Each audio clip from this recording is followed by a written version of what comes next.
Bismillahirrahmanirrahim. Dear students of MPhil second semester, Assalamu alaikum. Dear students, this is last lecture of chapter first.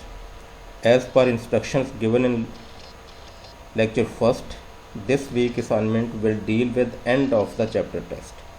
This test will include contents of all the lectures delivered during last 4 weeks, including this lecture. You are therefore requested to revise all the lectures carefully before solving this week assignment.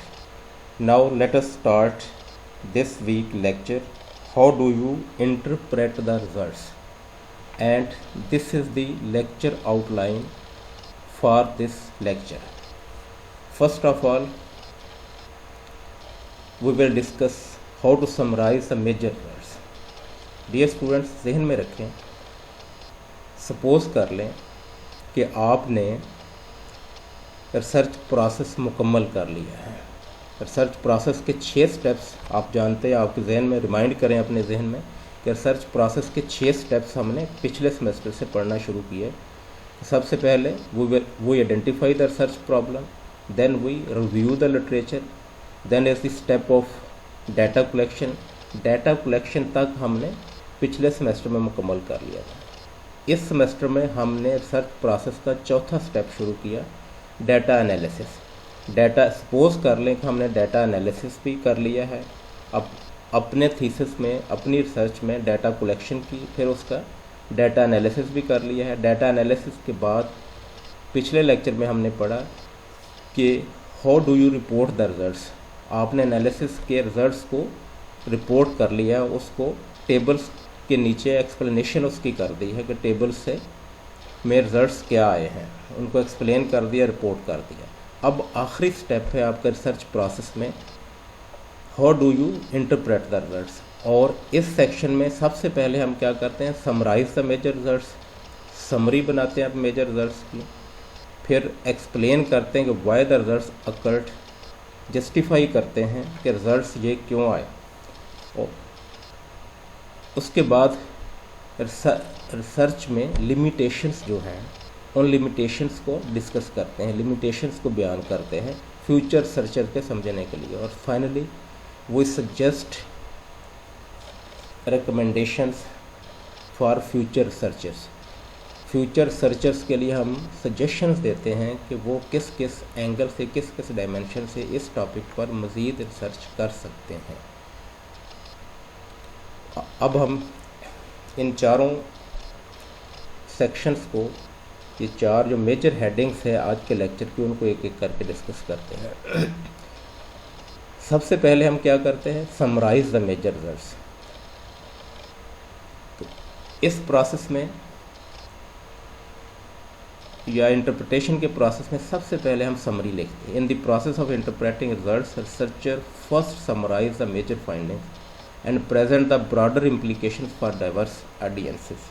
Summary کیا ہوتی ہے, ذہن میں رکھیں, summary کی ایک ترتیب ہوتی ہے. A summary is a statement that reviews the major conclusions to each of the research questions or hypotheses. Remind کریں اپنے ذہن میں کہ پہلے چیپٹر میں یا میتھڈالوجی سیکشن میں, خاص طور پہ پہلے چیپٹر میں ہم ریسرچ کویشچنز یا ہائپوتھیسز لکھتے ہیں, اور سمری میں ہم نے ان سارے ریسرچ کویشچن یا ہائپوتھیسز کا ایک ایک کر کے کنکلوژن لکھنا ہوتا ہے کہ پہلے ریسرچ کویشچن کا کیا کنکلوژن نکلا, کیا رزلٹ نکلا, دوسرے ریسرچ کویشچن یا ہائپوتھیسز کا کیا کنکلوژن نکلا. ہر ایک ریسرچ کویشچن کا علیحدہ علیحدہ کنکلوژن لکھنا ہوتا ہے. سمری کی ایک خاص ترتیب ہوتی ہے کہ سب سے پہلے آپ مین آبجیکٹو لکھتے ہیں کہ میرے ریسرچ کا مین آبجیکٹو یہ تھا, یعنی پہلے چیپٹر میں جو ہم نے بیان کیا.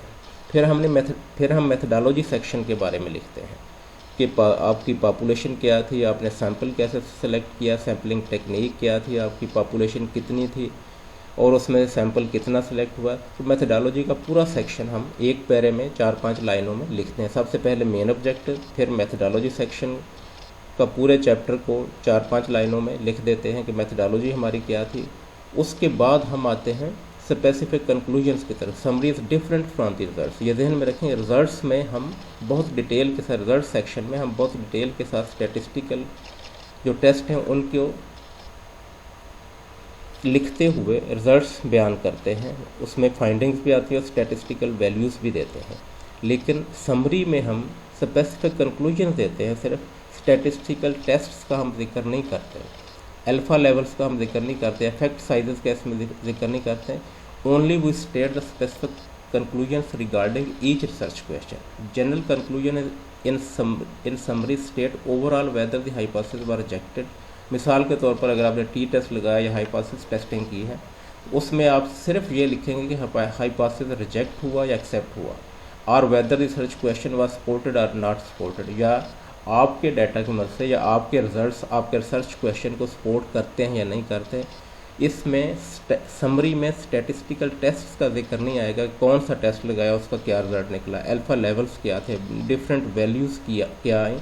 समरी में सिर्फ स्पेसिफिक कंक्लूजन, जनरल कंक्लूजन दे देते हैं, स्टैटिस्टिकल वैल्यूज़ का जिक्र नहीं करते।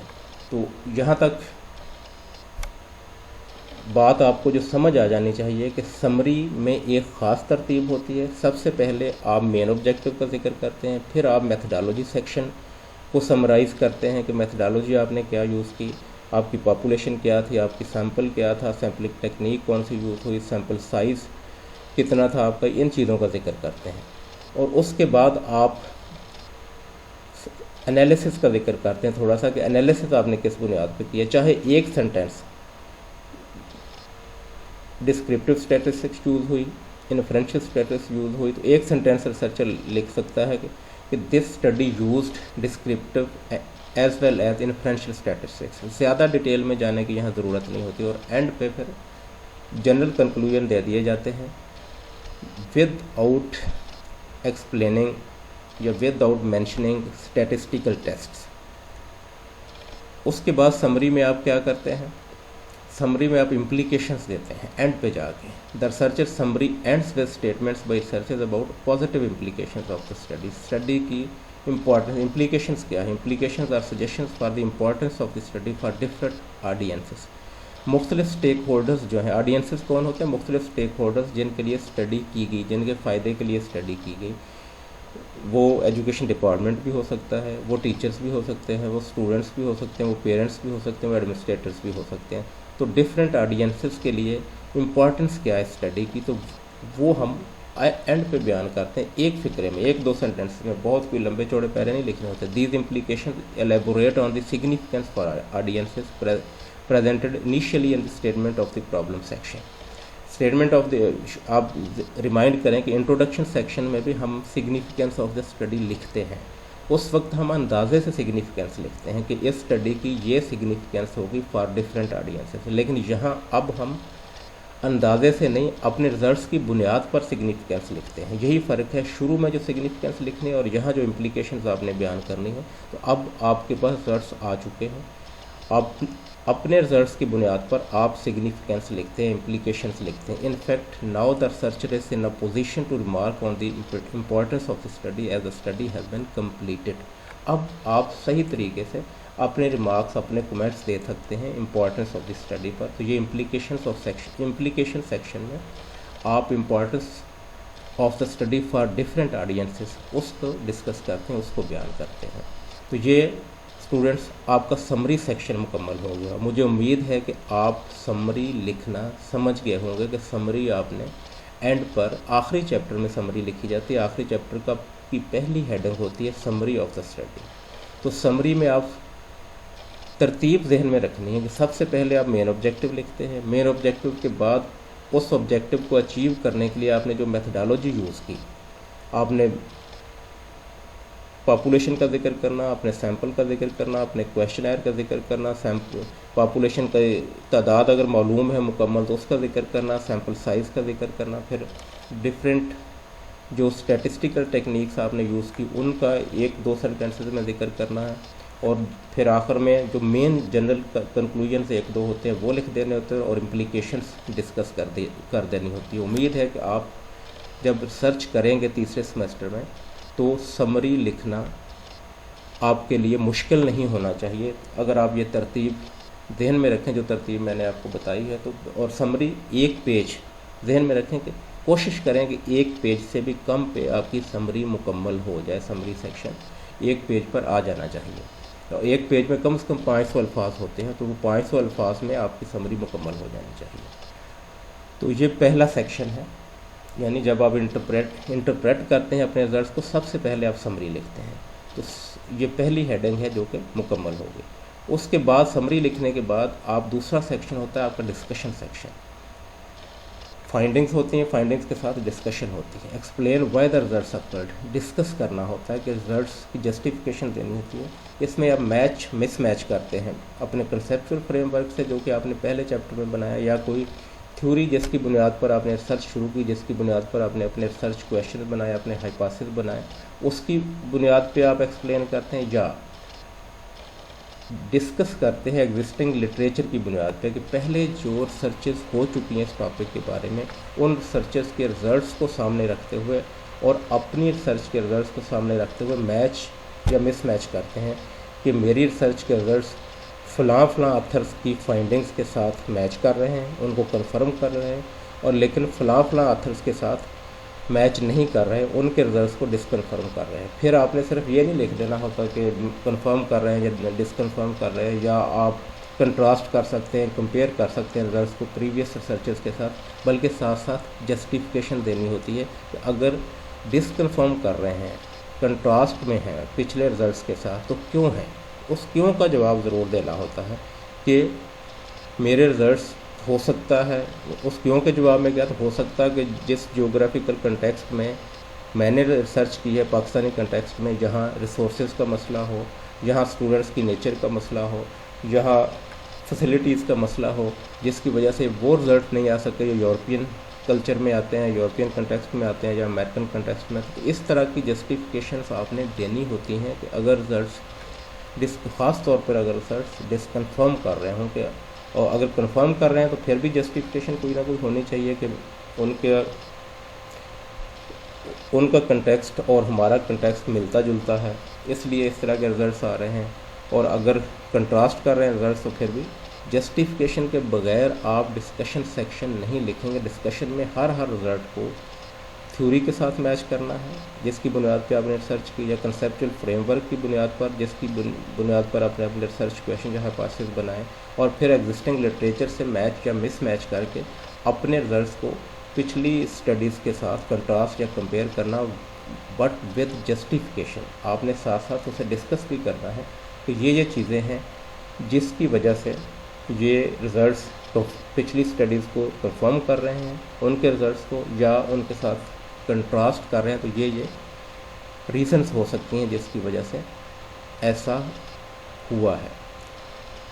तो डिस्कशन सेक्शन के बाद फाइंडिंग्स और डिस्कशन के बाद आप डिस्कस करने के बाद आप आ जाते हैं फिर नेक्स्ट सेक्शन पे, एडवांस लिमिटेशंस।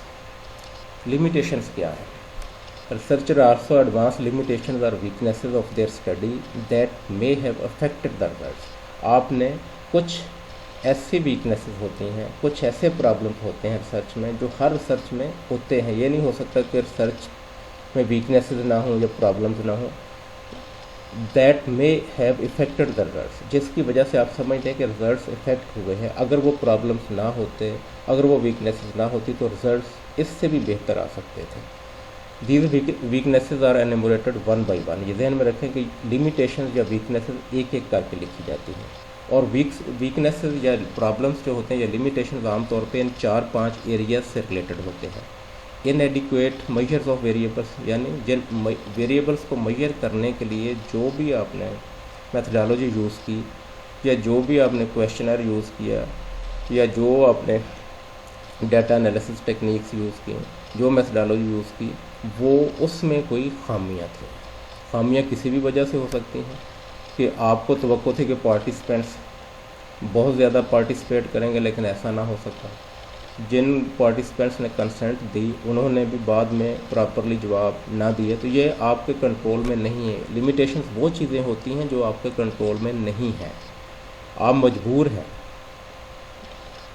इसकी मिसाल आमतौर पर ये दी जाती है कि इंसान की 2 टांगें हैं, आप अपनी मर्ज़ी से एक टांग पर तो खड़े हो सकते हैं थोड़ी देर के लिए, या जितनी देर के लिए प्रैक्टिस करके आपका दौरानिया बढ़ भी सकता है, लेकिन दूसरी टांग पर, दोनों टांगों पर दोनों टांगें बैक वक्त इंसान नहीं उठा सकता। दोनों टांगें उठा के खड़ा होना मुमकिन नहीं है, गिर जाएगा इंसान। तो ये लिमिटेशन भी इसी तरह ही है कि जहाँ मजबूरी आ जाए, एक टांग पे खड़ा होना आपकी मर्ज़ी है, लेकिन दोनों टांगों पर खड़ा नहीं हो सकता इंसान, जो उसकी मजबूरी है वो गिर जाएगा। तो लिमिटेशंस में भी यही मामला होता है कि जहाँ आपकी मजबूरी हो, आप चाहते हैं वो काम करना लेकिन आप नहीं कर सकते क्योंकि मुमकिन नहीं है, तो ये चीज़ें आपके रिसर्च के रिजल्ट्स को इफ़ेक्ट करती हैं। इनएडिक्वेट मेजर्स ऑफ वेरिएबल्स को मेजर करने के लिए जो भी आपने मेथडोलॉजी यूज़ की, उसमें किसी भी वजह से, किसी मजबूरी की वजह से खामियां थी। बाद को लीगल मजबूरियां होती हैं कि कुछ डॉक्यूमेंट्स ऐसे होते हैं अगर वो आपको मिल जाए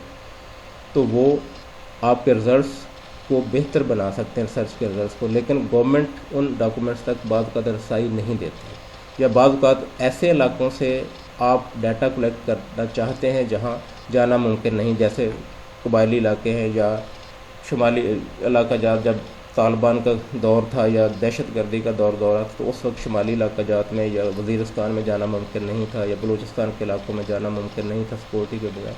तो ये चीज़ें वो हैं जो आपकी मजबूरी बन जाती है कि आपको अपनी रिसर्च के लिए डाटा कलेक्ट करने में कुछ मजबूरियां आ जाती हैं। तो ये इनएडिक्वेट मेजर्स ऑफ वेरिएबल्स का, आप वेरिएबल्स को मेजर नहीं कर सकते प्रॉपरली, एडिक्वेटली। दूसरी बात, लॉस और लैक ऑफ पार्टिसिपेंट्स। बाद वक़्त पार्टिसिपेंट, जैसे पहले भी बात हुई कि पार्टिसिपेंट कम मिलते हैं आपको, या पहले कंसेंट दे देते हैं, बाद में वो विदड्रॉ कर जाते हैं क्योंकि ये उनका राइट है विदड्रॉ करना। तो लॉस और लैक ऑफ पार्टिसिपेंट, ये भी आप लिमिटेशंस में लिखेंगे कि पार्टिसिपेंट कम थे जिसकी वजह से ये रिज़ल्ट आए हैं। हो सकता है कि पार्टिसिपेंट ज़्यादा हो तो इससे बेहतर रिज़ल्ट आए। स्मॉल सैम्पल साइज़ आपने जानबूझ के छोटा सा ले लिया, आप बड़ा ले सकते थे, आपने जानबूझ के छोटा ले लिया, या किसी मजबूरी की वजह से सैम्पल साइज़ आपको छोटा लेना पड़ा। टाइम लिमिट होती है, रिसोर्सेज होते हैं, आपके पास पैसे उतने नहीं थे, आपके पास टाइम उतना ज़्यादा नहीं था कि आप बड़े सैम्पल साइज़ से डाटा कलेक्ट कर सकते। तो ये भी मजबूरी बन जाती है, फिर तो ये भी एक लिमिटेशन है। फिर एरर्स इन मेजरमेंट, तो किसी भी step, data collection, data analysis या क्वेश्चनर बनाने में कोई गलतियाँ हुई कि क्वेश्चनर सही ना बन सका, या क्वेश्चनर बाद बात होता है कि बहुत लेंथी बन गया। जब लेंथी क्वेश्चनर होगा तो फिर भी आपको रिस्पांस रेट आपका कम हो जाएगा, पार्टिसिपेंट्स उस लेंथी क्वेश्चनर को फिल करने से हेजिटेट करेंगे। या बहुत छोटा क्वेश्चनर आपने बना दिया 4, 5, 10 स्टेटमेंट्स पर, तो वो भी आपके रिजल्ट्स को अफेक्ट करेगा, क्योंकि 4, 5 फिक्रों में या 4, 5 स्टेटमेंट्स में पार्टिसिपेंट्स के व्यूज़ प्रॉपरली नहीं लिए जा सकते। तो ये, इसके अलावा बहुत से दूसरे फैक्टर भी हो सकते हैं जो डाटा कलेक्शन और डाटा एनालिसिस की स्टेज पर आपके सामने आ सकते हैं और आपके रिसर्च के रिजल्ट्स को मुतासर कर सकते हैं। तो ये आम तौर पर जो लिमिटेशन होती है, इनका ज़्यादातर ताल्लुक डाटा कलेक्शन और डाटा एनालिसिस के फेजेस से होता है। और यहाँ अगर आप बहुत केयरफुली भी करें काम इन स्टेप्स पर, तो फिर भी कुछ ना कुछ मजबूरियाँ, कुछ ना कुछ प्रॉब्लम्स, कुछ ना कुछ खामियाँ ऐसी होती हैं जिनकी वजह से रिसर्च के रिजल्ट्स मुतासर होते हैं। और रिसर्चर को चाहिए कि वो अपनी रिसर्च की वो खामियां या वो प्रॉब्लम्स जो वो फील करता है कि अगर वो ना होते तो मेरे रिजल्ट बेहतर हो सकते, तो उसे चाहिए कि उसे बयान कर दे अपने आखिरी चैप्टर में लिमिटेशंस के हेडिंग के तहत, ताकि रीडर जो पढ़ने वाला उसे पता हो पहले से कि ये खामियां हैं और इस वजह से हैं, ये मजबूरियाँ थी जिसकी वजह से ये खामियाँ रह गई। These limitations are useful to other potential. इसका फ़ायदा क्या होता है बयान करने का, कि जो नए रिसर्चर होंगे वो उस टॉपिक से रिलेटेड या उस किसी डायमेंशन से रिलेटेड या उसे रेप्लिकेट करना चाहते हैं स्टडी को, उसी टॉपिक को दोबारा करना चाहते हैं अपने कंटेक्स्ट में, तो उन्हें पहले से पता हो कि पहले जो रिसर्चेज हुई हैं उनमें खामियाँ क्या क्या थी, ताकि वो कोशिश करें कि उन खामियों पर काबू पा लें। Provide a useful bridge for recommending future studies, जो हमने फ्यूचर सजेशंस का आखिरी सेक्शन लिखना होता है उसके लिए ये लिमिटेशंस हमारी हेल्प करती हैं। हेल्प रीडर्स जज to what extent the findings can or can not be generalise to other people and situations. Reader को भी पता चल जाता है कि इन खामियों की वजह से इस रिसर्च के रिजल्ट्स जनरलाइज करने हैं या नहीं करने, तो उसे भी अंदाज़ा हो जाता है रिसर्च की लिमिटेशंस को पढ़ने के बाद। इसलिए रिसर्चर को चाहिए कि लिमिटेशंस का ज़रूर जिक्र करे अपने आर्टिकल्स में یا اپنے تھیسس میں، تاکہ فیوچر سرچز کے لیے آسانی ہو اپنی فیوچر میں اپنی ریسرچز کو کنڈکٹ کرنا۔ تو لمیٹیشنز کا سیکشن میں یہ 4-5 چیزیں جن پہ آپ نے توجہ دینی ہے، اور یہ لمیٹیشن کا سیکشن عام طور پر آخری چیپٹر میں لکھا جاتا ہے۔ تو لمیٹیشنز لکھنے کے بعد ریسرچر آخری جو آپ کے ریسرچ پروسیس کی آخری ہیڈنگ ہوتی ہے کہ یو سجیسٹ فار فیوچر سرچرس، آپ سجیشنز دیتے ہیں فیوچر سرچرس کو کہ اس ٹاپک کی کون کون سی ڈائمینشنز ابھی رہ گئی ہیں۔ آپ اسے کنونس کرتے ہیں کہ اگر میرے پاس ٹائم ہوتا تو میں یہ کام بھی کرنا چاہتا، لیکن چونکہ میرے پاس لمیٹڈ ٹائم تھا اس لیے میں یہ کام نہیں کر سکا یا کر سکی، تو فیوچر سرچرس کو یہ کام کرنا چاہیے اس ٹاپک کی ان ڈائمینشنز کے بارے میں۔ Finally at the end of the study researcher suggest future search directions. Future search directions اور سجیشنز، یہ سجیشنز ہوتی ہے made by the researcher about additional studies that need to be conducted based on results of the present research. یہ additional کام ہوتا ہے کہ جو کہ رہ گیا ہوتا ہے، کہ کچھ ڈائمینشن جو رہ گئی ہوتی ہیں، ریسرچر سمجھتا ہے کہ اگر میرے پاس ٹائم ہوتا تو یہ ڈائمینشنز بھی کرنا ضروری ہیں، جس کی وجہ سے ڈپارٹمنٹ کو یا اسٹوڈنٹس کو، ٹیچرس کو، اسٹیک ہولڈرس کو فائدہ ہو سکتا ہے۔ These suggestions are a natural link to the limitations of study. یہ سجیشنز آتی کہاں سے؟ یہ لمیٹیشن سے نکلتی ہیں، جو آپ کی مجبوریاں ہوتی ہیں۔ آپ نے لمیٹیشنز میں بیان کی کہ یہ خامیاں رہ گئی میری ریسرچ میں، یہ پرابلمس تھے اس ریسرچ میں، تو ان پرابلمس کو سالو کرنے کے لیے آپ سجیشن دیتے ہیں کہ میری ریسرچ میں یہ پرابلمس رہ گئے، یہ ایک ریزن سی جس کی وجہ سے رہ گئے، تو فیوچر سرچرز کو چاہیے کہ ان پرابلمس کو سالو کرنے کے لیے سرچ کرے۔ تو دیز سجیشنز، فائدہ کیا ہوتا ہے سجیشنز کا؟ Provide useful direction for new researchers اور readers who are interested in exploring needed areas of research or applying results to educational practice۔ Direction ملتی ہے فیوچر سرچرز کو، ریڈرس کو۔ Number 2، provide an angle to pursue to add to existing knowledge۔ جو existing knowledge ہے اس میں مزید اضافہ کرنے کے لیے آپ فیوچر سرچرز کو ایک نیا اینگل دے دیتے ہیں کہ اس اینگل سے بھی آپ ایگزسٹنگ نالج میں اضافہ کر سکتے ہیں ریسرچ کے ذریعے۔ Number 3، highlight areas that are unknown نون۔ آپ ان ایریاز کو ہائی لائٹ کر دیتے ہیں جو کہ فیوچر سرچز کے لیے ہو سکتا ان نون رہیں۔ آپ نے چونکہ ریسرچ کیا، آپ نے پروسیس سے گزرے، تو آپ کو اس ٹاپک یا اس ایریا کی خامیاں، مسائل یا لمیٹیشنز آپ کے سامنے تو آ گئی، کیونکہ آپ اس پروسیس سے گزرے، آپ نے اس ٹاپک کے بارے میں ریسرچ کی ہے۔